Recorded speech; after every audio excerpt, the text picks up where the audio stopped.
Former Prime Minister Imran Khan has said that he will write to the Chief of Army Staff Asim Munir for the sake of the country. Speaking to reporters at Adiala Jail, the PTI founder said, "We must think about the direction in which the country is headed." He said that a facade is being put up of an artificial democracy. Khan also said the beneficiaries of Form 47 are pressuring judges and the media after being questioned. He claimed that Punjab and Khyber Pakhtunkhwa governments were dissolved to avoid pressure from intelligence agencies. Khan further asked why cases on May 9 events and February 8 elections are not being heard like those of Nawaz Sharif, Asif Ali Zardari and Yusuf Raza Gilani. The former premier complained that his Supreme Court appearance was not broadcast live, saying he was eager to speak during the hearing. He hoped his next appearance would be broadcast live. Khan speculated that senior PTI leaders Parvez Elahi and Shah Mahmood Qureshi would be released if they quit the party today. Talking about negotiating with the government, he said that there is no point in talking to those who have no power. The Supreme Court has issued contempt notices to Senator Faisal Vawda and MQM Pakistan leader Mustafa Kamal over their press conferences criticizing the judiciary. In his press conference, Senator Vawda had questioned Islamabad High Court Judge Babar Sattar, asking him for evidence to back his allegations about spy agencies meddling in the judiciary. Taking suo motu notice, a 3-judge bench led by Chief Justice of Pakistan Qazi Faiz Isa heard the case. The Chief Justice asked why Senator Vawda spoke at a press club instead of in Parliament. He stressed that discussing judges' conduct is not permissible even in Parliament. The court also questioned the need for needless clamour and theatrics when it is open to constructive criticism. Justice Isa said opinion can be given on sub judice matters, but not at the cost of diminishing respect for institutions. The hearing has been adjourned to June 5th.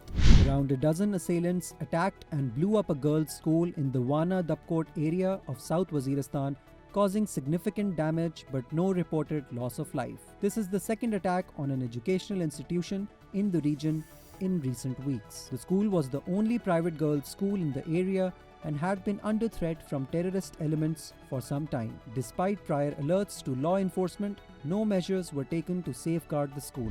Climate change is expected to take a heavy toll on Pakistan's mango production this year. Experts warned the overall mango yield may fall by 600,000 metric tons, with the country's main mango producing regions, Punjab and Sindh, most likely to be affected. The output from Punjab, accounting for 70% of the total, is likely to drop by 40%, while Sindh's yield might decline by 20%. The Fruit and Vegetable Exporters Association has revised its target to 100,000 metric tons, down 25% this season. Experts say climate change is negatively impacting orchards, massively reducing output and affecting mango exports. The value-added sector of the mango industry, including processing and packaging, is worth over 100 billion rupees and employs millions of Pakistanis.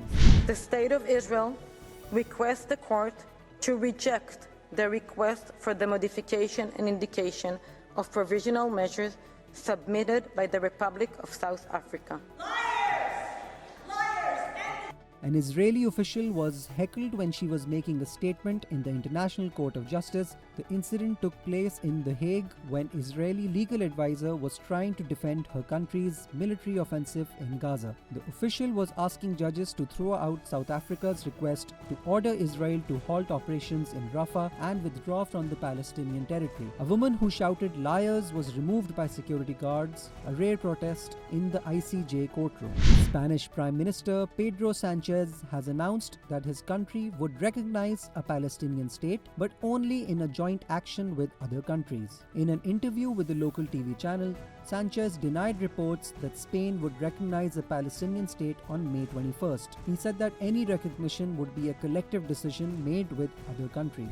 French police have shot dead an armed man who set fire to a synagogue in the northwestern city of Rouen. Police were called to the synagogue after reports of smoke from the building. The man threatened police with a knife, upon which they shot him. The city's mayor said the synagogue suffered significant damage to its interior, but no one was harmed. Authorities are investigating the fire and the circumstances of the man's death. France has the largest Jewish community of any country after Israel and the US, as well as Europe's largest Muslim community. A physical fight broke out in the Taiwanese parliament days before President-elect Lai Ching-te takes office without a legislative majority. The dispute centered around reforms to the chamber, with lawmakers from all three parties involved in the scuffles. The opposition wants to give Parliament greater scrutiny powers over the government, including a proposal to criminalize officials who make false statements in Parliament. The Democratic Progressive Party, which won the January election but lost its majority in Parliament,